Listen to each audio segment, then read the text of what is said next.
안녕하세요. 저는 고려대학교 구로병원 종양내과에 근무하고 있는 강은주라고 합니다. 저는 오늘 연조직 육종의 치료에 대해서 말씀드리도록 하겠습니다. 육종이라는 진단명을 들고 오시는 환자분이 계시고요. 저희가 이제 조직 검사를 했을 때 육종이라고 나오는 경우들이 있는데요. 그럼 이게 육종이 무엇인가? 굉장히 생소한 단어라고 여겨지실 것 같습니다. 육종은 암인데 뼈나 연골, 근육, 인대, 지방, 혈관, 신경, 윤활 조직, 섬유세포 같은 곳에서 발생하는 암을 육종이라고 합니다. 그래서 이제 이 지금 말씀드린 뼈나 연골, 근육, 인대 이런 부분들이 우리 인체가 처음에 발생을 할 때 이제 중간엽이라는 조직에서 분화가 되는데요. 이런 중간엽에 해당하는 조직에서 생긴 암이 육종이다라고 생각하시면 되고요. 우리가 이제 보통 무슨 암이라고 이렇게 부르는 종류는 이제 기원을 하는 세포가 좀 다릅니다. 대부분은 상피세포 기원이다. 그래서 이제 이 세포가 어디서 시작됐느냐를 가지고 이제 학술적으로 분류한 것인데 어쨌든 육종이라고 하면 암이다. 이렇게 생각하시면 됩니다. 육종은 크게 두 가지 종류가 있는데요. 뼈나 연골세포 같은 이제 뼈 관련 세포에서 발생하는 이제 골육종, 연골육종, 유익육종 등이 있고요. 근육, 지방, 인대, 혈관 이런 이제 중간엽의 세포에서 생기는 육종이 연부조직 육종 또는 연조직 육종이라고 불립니다. 그래서 여기에 해당하는 육종들은 지방 육종, 무슨 근육종, 활액막 육종, 혈관 육종, 섬유 육종 이렇게 다양한 이름으로 불리게 되고요. 오늘 제가 말씀드릴 부분은 연조직 육종, 연부조직 육종에 해당되는 내용입니다. 몸 어디에나 생길 수 있겠죠. 우리 몸 어디에나 뼈, 근육, 신경, 혈관 이런 게 있으니까요. 그래서 몸 어디에나 생길 수 있는데 많이 생기는 부분, 좀 비교적 흔하게 생기는 부분은 뼈와 근육입니다. 전체 연조직 육종의 약 45% 정도가 팔다리에 발생을 하고 상지보다는 하지에 좀 더 많이 발생하는 것으로 알려져 있습니다. 그리고 이 몸 안에서도 발생할 수 있겠죠. 혈관이나 장기, 이 모든 부분들이 다 근육세포라든지 섬유세포라든지 혈관은 또 모든 제 인체 내에 분포가 되어 있기 때문에 사실 어느 곳에서든 발생할 수 있습니다. 자궁이나 심장 이런 부분들도 근육 조직을 갖고 있으니까요. 그리고 복막도 마찬가지입니다. 그래서 이런 장기들에서도 발생을 할 수 있고 체간에서는 전체의 약 10%, 내부 장기에서는 약 19% 정도 생긴다고 하고요. 또 후복막이라 그래서 배 안인데 뒷부분, 배 안의 뒷부분 정도에서도 한 15% 정도 두경부, 이 이제 눈, 코, 입, 목, 얼굴, 입 이런 부분에서도 약 9% 정도 발생하고 있습니다. 발생 빈도는 굉장히 낮습니다. 희귀암이라고 제가 이제 말씀드립니다. 희귀암은 이제 연간 10만 명당 6명 이하 꼴로 발생하는 암을 우리가 희귀암이라고 부르는데요. 육종은 전체 육종을 다 통틀어도 이 정도 빈도보다 낮습니다. 그리고 성인에서 발생하는 모든 악성 고형 종양을 따졌을 때 차지하는 부분은 한 1% 정도니까 이제 굉장히 적게 차지하고 젊은 연령부터 이제 고령까지 다양한 연령대에서 발생을 하고요.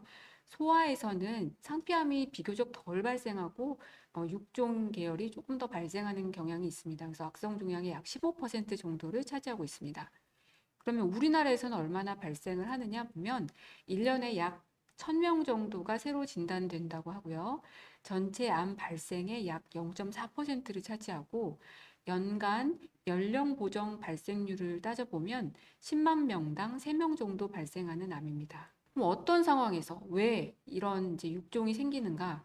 명확한 원인은 잘 모릅니다. 사실 모든 암들이 명확한 원인을 각각에서 찾을 수는 없죠. 하지만 몇 가지 알려져 있는 원인들은 있습니다. 이전에 방사선 치료를 받은 경우에 이 상당한 시간은 십수년 이상인데요. 보통 이제 그런 오랜 시간이 흐른 후에 방사선을 받았던 부위에 육종이 잘 생긴다는 보고들이 있습니다. 그리고 이전에 수술이나 골절 같은 이제 치료를 있었는데 이 부분들이 잘 낫지 않고 오랫동안 염증 반응이 계속되고 있을 경우에 이 자리에서 육종이 발생하는 경우가 있습니다. 그리고 육종 중에 일부 육종은 특정 바이러스하고 연관되기도 합니다.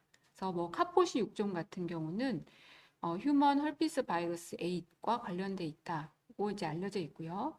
그리고 이제 어떤 경우는 드물긴 하지만 종양을 억제하는 유전자가 뭐 돌연변이가 생겼다든지 했을 때 이 돌연변이가 생식세포 돌연변이로 이제 나타나게 되면 유전성 암 증후군이라고 해서 이제 젊은 연령대부터 다양한 암이 생기는 이제 그런 상황이 생길 수 있는데 이런 이제 여러 가지 암 관련 유전자의 생식세포 돌연변이가 생기면 다양한 암들이 생기지만 그중에서 육종 발생의 위험이 좀 올라가는 걸로 되어 있습니다.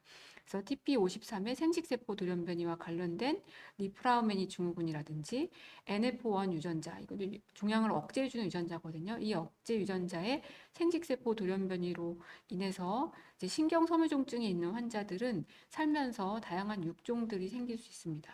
RB1 유전자에 이제 생식세포 돌연변이가 생긴 경우도 이제 유전성 레티노블라스토마를 뭐 어렸을 때 겪었는데 이후에도 이제 골육종이라든지 하는 육종의 위험이 증가하는 것으로 알려져 있습니다. 육종은 또 굉장히 다양합니다. 육종 안에서도 매우 다양한 세부 아형이 있습니다. 아까 말씀드렸듯이 다양한 이제 세포 기원들이 있고요. 그래서 이제 WHO 분류에서는 이제 학술적으로 분류할 때 거의 100여 가지까지도 분류하기도 합니다. 근데 이제 대부분은 암세포가 시작된 세포, 이 기원이 어디냐에 따라서 사실 이름이 붙는 게 좀 많아서요. 그래서 지방육종, 뭐 무슨 근육종, 혈관육종 이런 식으로 이제 명명이 됩니다. 지방세포에서 생기면 지방육종, 근육에서 생기면 이제 근육종인데 뭐 평활근육종이 있을 수도 있고 횡문근육종일 수도 있고요. 혈관세포에서 생겼으면 혈관육종 이런 식으로 이름이 바뀌고요. 또 아까 처음에 뼈에서 생기는 골육종 계열이 있었는데 골육종 계열도 연조직에서도 발생을 할 수 있습니다. 뼈에 생겨야만 한다. 꼭 이렇지는 않습니다. 그리고 또 한 가지 어려운 점은 이 육종들이 정말 다 다른 임상적인 특징, 그리고 치료 반응, 예후를 보인다는 것이 조금 이제 치료하는 입장에서는 어려운 점이라고 할 수 있습니다. 그리고 이제 이렇게 다양하니까 이 중에는 비교적 흔하게 보는 아형들도 있지만 정말 정말 드문 아형들도 있고요. 정확하게 어떤 종류의 육종인지 진단을 잘 해야 되지 않습니까? 그래서 이런 정확한 진단을 위해서 육종은 육종인데 어떤 세부 타입인지 확인을 하기 위해서 추가적으로 유전자 검사나 단백질 검사를 더 하기도 합니다. 그래서 이제 최종적으로 진단이 나오기까지의 시간이 좀 걸릴 수도 있습니다. 그러면 이런 육종을 일찍 발견할 수 있을까요? 조기 진단이 될 수 있는가? 어, 대부분의 육종이 별다른 증상이 없는 경우가 많고요. 우연히 발견되는 경우도 많습니다. 그리고 이제 몸 안에 조금 불룩 튀어나온 부분이 있었는데 아무런 뭐 느낌도 없고 문제가 없었는데 갑자기 커져서 좀 걱정돼서 오셔가지고 확인되는 경우도 있습니다. 결국 증상이 발생한다는 것은 육종 덩어리가 주변 신경이나 근육을 누르거나 잡아당기거나 침범하거나 둘러싸거나 해서 자꾸 제 주변에 문제를 일으키기 때문에 증상이 발생을 하는 거니까 이제 증상이 발생한다. 사실 많이 커져서 오시는 경우가 많습니다. 전이 패턴은 이제 림프절 전이, 이제 보통의 상피암들은 림프절 전이를 잘 하는데 림프절 전이는 육종에서는 상대적으로 드문 편이고요. 일부 육종, 뭐 활액막 육종이나 상피 육종, 투명세포 육종 같은 육종은 비교적 림프절 전이를 좀 한다고 알려져 있습니다. 그리고 또 혈액을 타고 가서 다른 장기에 원격 전이를 할 수 있는데 가장 흔하게 원격 전이 되는 부분은 폐입니다. 사진에서 보시면 이제 몸통이나 팔에 이렇게 덩어리가 뿔로 커져서 오시는 경우가 있겠고요. 사실 이 덩어리가 작을 때는 그렇게 인지를 못하기도 하고요. 또 이 마지막 CT 사진은 배 안에, 복강 안에 아주 큰 덩어리가 생겨서 온 경우인데 이 정도의 덩어리도 사실 큰 증상이 없는 경우들도 꽤 있습니다. 진단은 일단은 이게 정말 육종이냐 조직 검사를 통해서 확진을 해야 되겠습니다. 치료를 계획하기 전에 코어 바늘생검이나 절개생검을 통해서 이게 정말 악성 종양인지, 그리고 악성 종양 중에서 6종인지, 그리고 어떤 타입인지를 정확하게 확인을 해야 되겠습니다. 그리고 이제 후에 말씀드리겠지만 조직 등급이라든지 또 아까 전에 유전자나 단백질 검사를 더 해야 될 수 있다 이렇게 말씀드렸잖아요.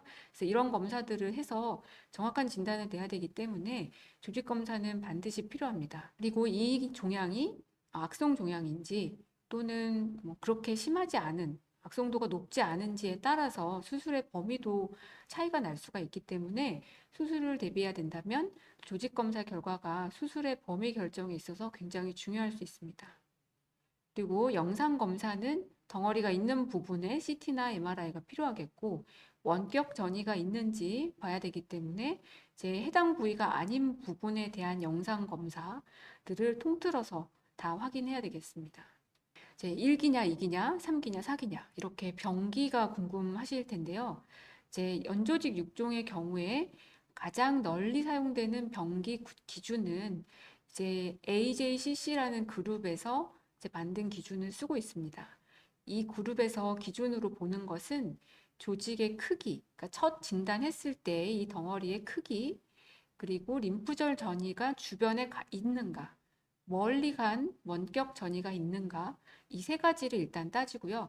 이 세 가지는 AJCC에서 말하는 병기를 설정할 때 항상 이제 따라오는 기준입니다.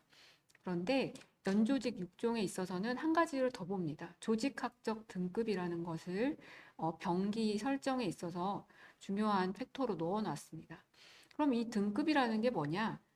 이제 FNCLCC라는 6종 그룹에서 1, 2, 3등급으로 조직의 등급을 나눠놨거든요.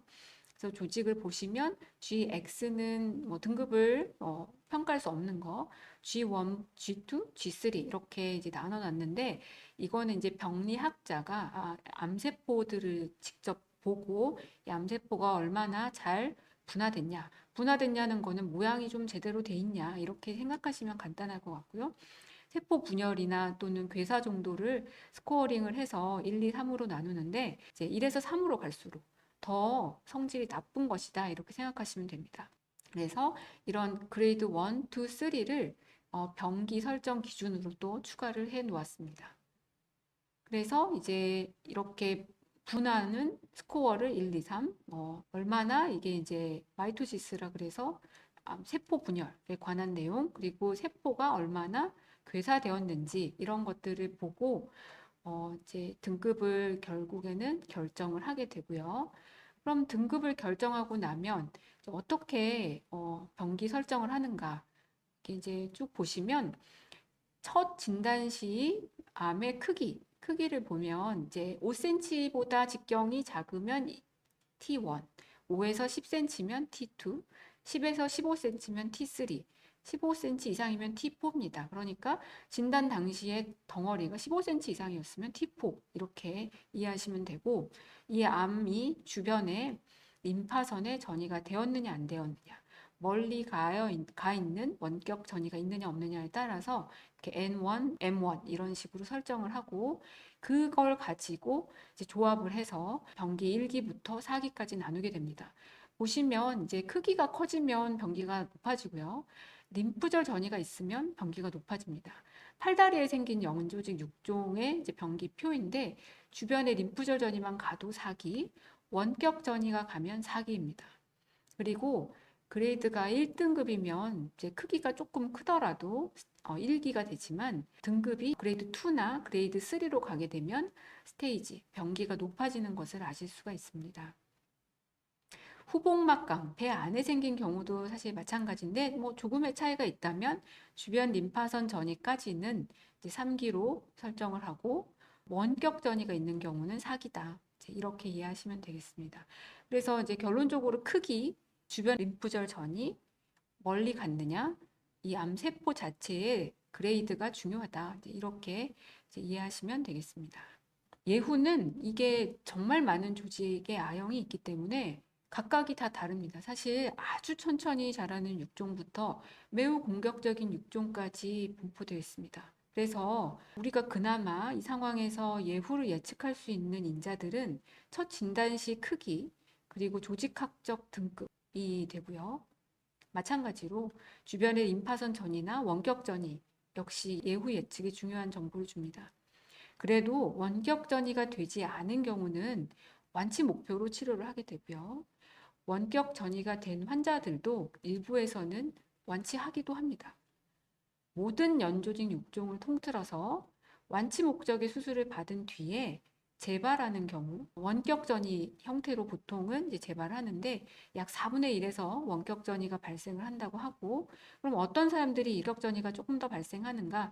진단 당시 크기가 크거나 암이 좀 더 몸 깊이 들어가 있거나 고등급, 아까 이제 저희가 그레이드 말씀드렸는데 2등급, 3등급 같이 이제 이렇게 고등급일 때는 재발 위험도가 비교적 높다고 보고 있습니다.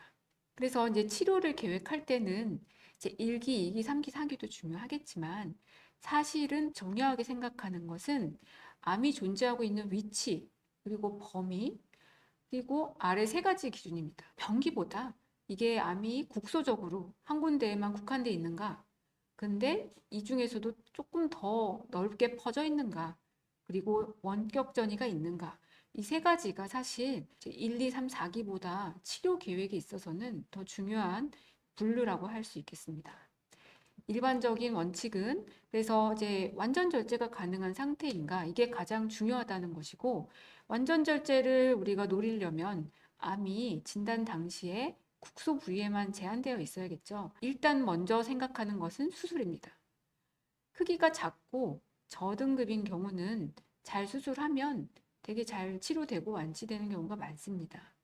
하지만 크기가 크거나 등급이 좀 고등급이거나 수술을 했는데 수술 후에 이제 암을 뗀 큰 덩어리를 다 현미경으로 보게 되는데요. 현미경으로 봤을 때 남은 세포가 있다. 그러니까 수술하신 선생님은 깔끔하게 뗐는데 아무것도 남아 있어 보이지 않는데 수술한 조직, 떼낸 조직을 현미경으로 봤더니 가장자리에 현미경으로 보니까 세포가 조금 있다 하면 이것은 또 재발할 수 있기 때문에 추가 치료를 고민하게 됩니다. 그런데 크기가 너무 커서 한 번에 완전 절제, 깔끔하게 안 떨어지겠다 하는 경우라면 항암 치료나 방사선 치료를 먼저 해서 크기를 줄이고 그 이후에 수술을 시도하거나, 또는 일단 할 수 있는 만큼 수술을 하고 나서 이후 남은 부분에 대한 치료를 방사선 치료나 항암 치료로 진행할 수 있습니다.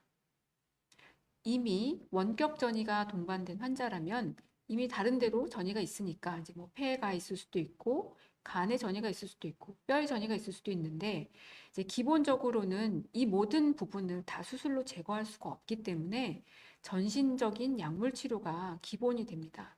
그래서 약물 치료가 즉 항암 치료죠. 그래서 이제 항암 치료를 기본으로 일단 치료를 하지만 암이 전이가 됐다 하더라도 어디에 어느 정도 심하게 갔는지, 아주 많이 갔는지, 한두 군데 갔는지 이런 상황에 따라서 수술이나 방사선 치료를 더 추가할 수도 있습니다. 수술 치료를 조금 자세히 설명드리면 가장 중요한 치료입니다. 완치를 위한 수술을 해야 되겠죠. 수술 치료의 첫 번째 목적은 완치입니다. 완치를 위해서는 절제면 음성이 되도록 충분히 떼야 됩니다. 광범위 절제라고 우리가 얘기하는데요. 암이 이렇게 노란색 덩어리 정도의 크기더라도 주변의 정상 조직을 포함해서 크게 떼는 것을 말씀드립니다. 그래서 저는 이제 암이 500원짜리 동전 크기더라도 초코파이만큼 뗀다 이렇게 말씀을 드리는데요. 그래서 이제 1차 수술 후에 조직 병리 검사 결과를 보고 좀 남아있을 수 있다. 그러면 추가 수술을 할 수도 있습니다. 그런데 이렇게 광범위 절제라는 게 말이 쉽지, 주변의 근처에 정상 조직, 정상 장기가 포함될 수도 있고 중요한 혈관, 신경 이런 것들이 있을 수가 있기 때문에 사실 이제 어떤 경우는 정상 장기까지 포함해서 절제하는 경우도 있고, 또는 정상 장기라 하더라도 도저히 절제할 수 없는 혈관 같은 데 있다. 이러면 절제면 음성을 결국 얻을 수 없거나 이렇게 충분한 안전거리를 얻기 어려울 수 있습니다. 그래서 이제 완전 절제를 못했거나 절제면 음성까지의 목표까지 못 도달했다면 추가 치료를 하는 것이고, 추가 치료는 방사선 치료나 항암 치료를 고민하게 되는데, 이 역시도 모든 육종에게 동일한 치과 치료를 하는 것이 아니라 세부 조직형의 상황을 따라서 재발 위험성이 어느 정도인지 다 다를 수 있으니까 그걸 따져보고 치료받는 환자분들의 상태, 이게 치료를 추가로 더 하실 수 있는 상황인지, 그리고 치료를 더 해야 되는 부분이 방사선 치료 같은 걸 잘 견딜 수 있을지, 추가 치료를 했을 때 다른 합병증이 생길 수 있을지, 이런 것들을 여러 가지 측면을 고려해서 결정을 해야 됩니다. 그래서 모든 육종 환자가 수술을 하고 나서 방사선 치료나 항암 치료를 받는 것이 아니다. 이 부분에 대해서는 이제 면밀하게 아주 세세한 이제 고려가 필요하다고 할 수 있겠습니다. 그러면 다른 장기에 전이가 있는 환자분들한테는 수술을 언제 할까요? 일부 장기에만 전이가 있는데 그 부분들을 수술로 꽤 어렵지 않게 제거가 다 될 것 같다고 예측이 되면 이렇게 전이 부분을 떼는 것도 생존 기간 연장 효과가 있습니다. 그래서 폐에만 전이가 한 2개 정도 보인다. 근데 이 2개의 폐 전이 부분이 다 수술할 수 있다. 이러면 수술하는 거죠.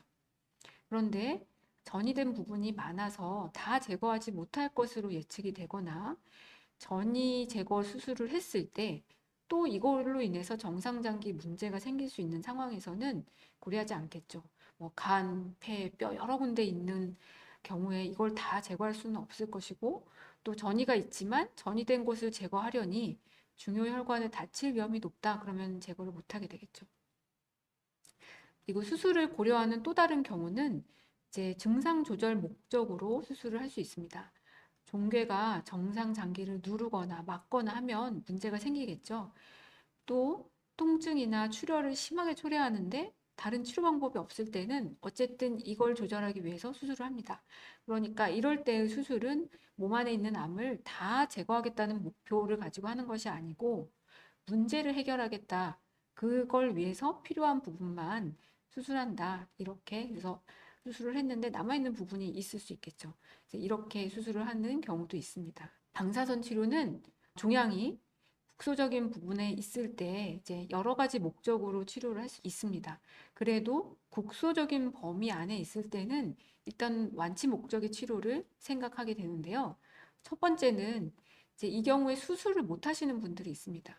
수술로 인해서 합병증이 너무 문제가 생길 것으로 예상이 되거나 환자가 견디기 어려우실 수 있습니다. 나이가 너무 고령이라든지 다른 지병이 있어서 긴 수술을 견디기 어려운 상태일 때는 완치 목적으로 방사선 치료를 합니다. 그리고 아까 말씀드렸듯이 수술을 바로 하기가 좀 너무 크다 할 때 수술 전에 크기를 줄이려고 선행 방사선 치료를 할 수 있습니다. 방사선 치료를 해서 줄인 다음에 수술을 계획하는 거기 때문에 수술을 염두에 두고 하는 치료이고 수술 전에 미리 상의하는 것이 좋습니다. 그리고 수술을 이미 다 한 경우에 재발 위험을 낮추고자 할 때 우리가 보조 방사선 치료라고 얘기하는데요. 수술을 하고 나서 수술 결과가 재발 위험이 조금 있겠다 싶으면 이제 수술 후에 다 정어리를 떼고 없지만 그 자리에 방사선 치료를 하는 것이죠. 그래서 이제 효과를 이제 얻으려면 이 경우는 수술 후에 2달 이내에 치료 시작을 권장을 합니다. 어떤 경우는 수술 후에 몸이 좀 회복이 안 되어서 좀 더 쉬었다 하고 싶다 하실 때가 있는데요. 재발의 위험을 낮추려고 하는 방사선 치료는 한 6개월 뭐 이런 식으로 한참 지나서 하는 것은 아무런 의미가 없습니다. 그리고 방사선은 이제 기술이 많이 발전을 해서 우리가 정말 타겟으로 하는 암 부위에만 이제 방사선이 세게 들어가도록 하고 있지만 그래도 주변 정상 장기에도 영향이 갑니다. 그래서 이 주변 정상 장기가 방사선 치료에 얼마나 견딜 수 있는가 이제 이런 부분들을 다 고려하고 방사선 치료로 인해서 생길 수 있는 합병증들을 다 이제 심사숙고해서 결정을 해야 됩니다. 전이가 있을 때도 방사선 치료를 저희가 의뢰드리는데요. 전이가 많지 않고 국소적일 때 아까 수술로 해결할 수 있는 전이 정도의 수준이라고 생각하시면 되겠는데요. 그럴 때도 완치 목적으로 방사선 치료를 세게 할 수 있습니다. 그런데 여러 장기의 전이가 있을 때는 이제 그걸 다 세게 방사선 치료를 해서 치료 목적을 얻을 수는 없고요. 증상 조절이 되게는 이제 치료의 이유가 되겠습니다. 통증이나 출혈, 폐색 이런 문제가 생겼을 때 이걸 좀 완화시켜주기 위해서 하는 것이죠. 그래서 뼈전이가 생기면 뼈전이가 통증을 많이 유발하는데 여기다 방사선 치료를 하면 통증 완화 효과가 있습니다. 또 덩어리에서 출혈이 계속 조절이 되지 않을 때 방사선 치료를 해주면 출혈 감소 효과가 있기 때문에 이런 문제들이 있을 경우 방사선 선생님, 방사선 종양학과 선생님과 적극적으로 상의를 해서 방사선 치료를 이제 의뢰드리고 있습니다. 항암 치료에 대해서 말씀을 드릴게요. 항암 치료는 이제 크게 두 가지 경우에 또 치료를 할 수 있는데요. 종양이 국소적인 범위에 있을 때도 할 수 있고 여기저기 퍼져 있을 때도 할 수 있습니다. 국소적인 범위에 있을 때는 그래도 항암 치료보다는 수술이나 방사선 치료가 훨씬 더 중요한 치료입니다. 그래서 일단 그런 근치적, 완치 목적의 치료를 이제 하는 것을 일단 염두하고요. 그런데 바로 이 치료를 하기 어렵다고 하면 수술 전에 종양의 크기를 줄이기 위해서 할 수도 있고요. 또 수술 후에 이미 다 뗐지만 재발 위험을 줄이기 위해서 수술 후에 항암 치료를 할 수 있습니다. 그래서 각각의 목적에 따라서 선행 항암 치료냐, 보조 항암 치료냐, 아까 방사선 치료 때 말씀드렸던 것과 비슷합니다. 그런데 이 역시도 이 모든 연조직 6종 환자에서 일률적으로 선행이나 보조 항암 치료가 생존 기간 연장을 입증했다라고 볼 수는 없습니다. 연구 타입마다 연구 또는 그룹마다 조금씩 다른 의견들이 있고 또 6종 자체가 너무 다양한 조직형 그리고 성질이 다르기 때문에 어떤 임상시험에서 어떤 특징의 환자들이 들어왔느냐에 따라 결과가 다를 수 있습니다. 그래서 사실 어떤 조직은 꼭 보조 항암 치료를 해야 된다. 어떤 조직은 하지 않아도 된다라는 데이터가 사실상 없기 때문에 우리가 이제 사례별로 결정을 해야 되겠죠. 고려해야 될 부분들은 이제 크게 세 가지인데요. 암 자체의 특성을 먼저 고려해야 됩니다. 이 암이 빠르게 자라는 조직형인지 봐야겠죠. 등급이 높은 타입이 조금 그런 형태라고 보실 수 있고요. 그리고 6종도 항암제 반응 별로 안 하는 조직형도 있습니다. 그런 조직형한테 굳이 항암 치료를 고민할 필요가 없겠죠. 그래서 항암제 반응을 잘 하는 조직형인가. 그다음에 이제 두 번째로는 암이 처음으로 진단됐을 때의 상태. 아까 이제 병기 1기, 2기, 3기 나눌 때 봤던 것들이죠. 진단 시 크기가 크면 예후가 나쁘죠. 조직학적 등급도 3등급으로 가게 되면 예후가 나쁘죠. 그래서 이제 크기가 크거나 등급이 좀 나쁜 경우는 수술을 하고 나서 보조항암 치료하는 것을 고려합니다. 환자의 특성도 고려해야 됩니다. 항암제에 잘 견딜 수 있는가? 기저질환, 나이, 환자분의 의견 이런 것들도 모두 고려해서 각각의 사례별로 결정을 해야 되겠죠. 또 항암 치료에 견딜 수 있는가라는 논의가 왜 필요하냐면 이 상황에서 하는 항암제가 세포독성 항암제이기 때문인데요.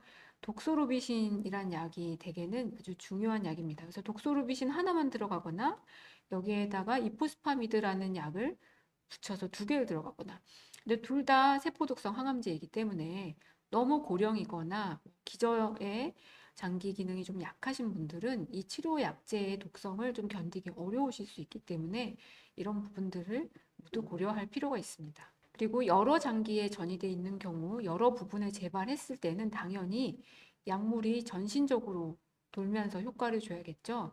그래서 이때는 안타깝지만 완치는 좀 어렵습니다. 하지만 생명 연장과 증상 조절의 효과는 분명히 있기 때문에 이 두 가지 목적을 가지고 항암 치료를 계획을 하게 되고요. 그리고 연조직 6종에서의 항암 치료는 아직도 세포 독성 항암제가 중요합니다. 표적 항암제, 면역 항암제, 많은 치료들이 나왔지만 아직도 세포 독성 항암제가 중요한 부분을 차지하고 있습니다. 전이되어 있는 환자들도 독소루비신을 기반으로 한 약제를 우선 생각합니다. 독소루비신 단독이나 이포스파미드와 병합을 하거나 트라벡테딘과 병합하는 요법들을 1차적으로 고려를 합니다. 1차 요법을 하면서 저희가 중간중간 영상을 찍고 이 암이 잘 줄어들고 있는지 평가를 하게 되는데요. 약이 잘 듣고 있다, 즉 암이 안 커지거나 잘 작아지고 있다면 약을 더 유지를 하는 것이고 그런데 이제 어느 시점에 내성이 생겨서 다시 커지거나 없었던 부위에 새로 생기는 상황이 생긴다면 약을 변경하게 됩니다. 변경할 때는 트라벡테린이나 젬시타빈 도세탁세 병합요법, 에리블린, 다카바진 또는 이포스파미드, 에토포시드, 카보플라틴 병합요법 등 아주 다양한 조합의 약제들을 이제 고려하게 되고요. 이 약제를 뭘 먼저 썼느냐 이거에 따라서 효과 차이는 사실 명확하지 않습니다. 거의 이제 연구된 바도 없고 사실 알기도 어렵죠. 그래서 약제의 순서가 그렇게 대단히 중요하지는 않습니다. 그리고 또 암종의 조직형에 따라서 이 다양한 육종 중에 일부 조직형들에 따라서는 이 조직형은 이게 조금 더 잘 듣더라 하는 약들이 있습니다. 그래서 이제 그 정도의 차이가 있다라고 보시면 되고요. 표적 치료제는 사용하기도 하는데 이제 파조파니, 레고라페니, 몰라파리카 같은 표적 치료제를 일부 암종에서 사용할 수 있습니다. 암종의 세부 유형이 되게 많고 세부 유형을 다 통틀어서 이 약들이 동일하게 효과가 있는 것이 아니기 때문에 일부 암종에서 이제 사용이 되게 된다 이렇게 이해하시면 되고요. 그리고 이제 어쨌든 약제에 한계가 있기 때문에 NGS 검사라는 암 유전자 검사를 해서 특별한 유전자 변이가 이제 보이면 다른 표적 치료제를 쓰는 이제 임상시험 같은 것에 기회가 있을 수 있습니다. 그래서 이제 암 유전자 검사도 이제 해볼 수 있습니다. 많은 환자분들이 이제 면역항암제에 대해 이제 잘 들어보셨을 텐데요. 연조직 육종에 있어서는 아직까지는 이제 대단한 효과는 보여주지 못했습니다. 그래서 1차적으로 저희가 고려하는 치료 옵션은 아닙니다. 일부 조직형에서는 효과가 있습니다. 그래서 일부 조직형에서만 이제 우리가 사용을 하고 있고 아직까지는 보험급여를 받으면서 면역항암제를 쓸 수 있을 정도로 효과가 좋은 상황은 아니다라고 이해하시면 되겠습니다. 연조직 육종 환자들이 이제 한 4분의 1은 살면서 재발을 겪죠. 수술을 했고 완치를 했다라고 생각했었어도 지내다 보면 재발을 겪기 때문에 반드시 주기적으로 검사를 이제 해서 재발이 생기는 것을 초기 단계에 발견하는 게 중요합니다. 재발을 언제 잘하느냐? 보통 이제 2년 이내에 많이 발견이 되기 때문에 그래서 2년 이내에 재발이 한 6, 70%가 발생을 한다고 하고 재발이 한 90%는 5년 이내에 발생을 하니까 이제 주기적으로 영상 촬영을 통해서 초기 단계에서 재발을 발견해서 완치 목적의 치료 계획을 빨리빨리 하는 것이 중요하겠습니다. 그래서 저희가 이제 수술하고 온 환자분들 다 끝났다고 치료했다고 생각하는 환자분들에게도 이제 3개월에 한 번씩 이런 이제 검사를 합시다 이렇게 말씀을 드리게 되겠습니다. 아무래도 육종이 희귀암이면서 또 그 안에 성질이 제각각인 세부 조직형이 정말 많다는 것이 환자분에게도 어렵고 의료진한테도 쉽지 않습니다. 그리고 육종을 치료하는 의료진도 사실 많지 않죠. 네. 약물 치료, 항암 치료의 경우에 비교적 다른 암에 비해 신약 개발의 속도가 더딥니다. 이게 아무래도 희귀한 타입이다 보니까 이제 임상시험 같은 게 잘 안 되는 경우들도 있고요. 임상시험을 했다고 해도 그 안에 세부 조직형이 다 섞여버리면 그 약의 효과를 제대로 검증하기가 어려워지기도 합니다. 허가도 어렵고 보험까지 가는 경우도 사실 좀 느린 것이 현실입니다. 그리고 이 각각의 개별 환자의 특성에 따른 결정을 해야 되는 상황들이 있기 때문에 진료실에서 의료진과 제 논의하는 부분이 굉장히 중요하다라고 말씀드리고 싶습니다. 그럼에도 불구하고 상피암보다 수술이나 방사선 치료 같은 여러 가지 치료 방법을 조금 더 적극적으로 사용을 해볼 수 있는 암종이라는 것임을 말씀드릴 수 있고요. 그리고 아무리 여러 임상시험들이 이전에 실패를 많이 했었어도 여전히 새로운 치료법 개발을 위해서 많은 노력이 진행되고 있습니다. 제 혈액암에서는 카티 치료를 하고 있죠. 육종에서도 2024년에 활액막 육종 환자한테서 카티 세포 치료제가 정식 승인은 아니지만 FDA에서 승인이 됐습니다. 이렇게 치료 효과를 좀 보여줬거든요. 그래서 우리나라는 아직 승인이 안 되었지만 여전히 많은 연구들이 진행이 되고 있기 때문에 추후에 또 멀지 않은 미래에는 다른 좋은 치료들이 우리 진료 현장으로 들어와서 많은 환자분들이 도움을 받으실 수 있을 것이라고 생각합니다. 네, 저는 오늘 여기까지 말씀드리고요. 경청해 주셔서 감사합니다.